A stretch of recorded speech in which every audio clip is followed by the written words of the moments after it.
আসসালামু আলাইকুম। আজকে আমি আবারও আসলাম খুব একটা ইন্টারেস্টিং ভিডিও নিয়ে। সেটা হচ্ছে আমাদের প্রধানমন্ত্রী শেখ হাসিনা দাদি আপা বলেছেন, যেহেতু ডিমের দাম অনেক বেশি, তাই ডিপ ফ্রিজে ডিম সংরক্ষণ করে রাখতে। তাই আমি বাসায় ট্রাই করে দেখলাম। এজন্য আমি একটা নর্মাল ডিম নিয়ে ডিপ ফ্রিজে রাখলাম। পরের দিন ডিমটাকে ফ্রিজ থেকে বের করলাম।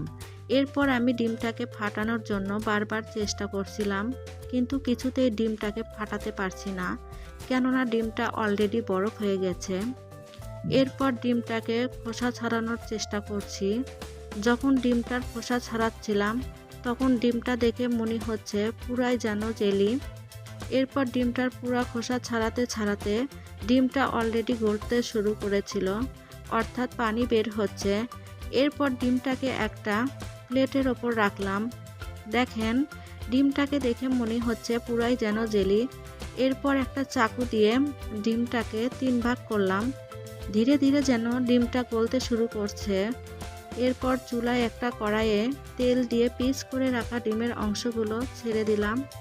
একটু হালকা লবণও দিয়ে দিলাম। এরপর এক পাশে ভাজা হলে অন্য পাশে একটু ডিমগুলো উল্টিয়ে দেওয়ার চেষ্টা করতেছি। এরপর ডিমগুলো ভাজা হলে একটা পিরিজে ডিমগুলো উঠিয়ে নিলাম। প্রথমে আমার মেয়েকে আমি খেতে দিলাম। এরপর নিজেও ডিমটা টেস্ট করলাম। বিশ্বাস করেন, এতটুকু পরিমাণও ডিমের স্বাদটা নষ্ট হয়নি। চাইলে আপনারাও ট্রাই করতে পারেন। তবে আমার একটা প্রশ্ন, এভাবে ডিম সংরক্ষণ করলে একটু দীর্ঘমেয়াদী হয়ে যায় না? ধন্যবাদ সবাইকে।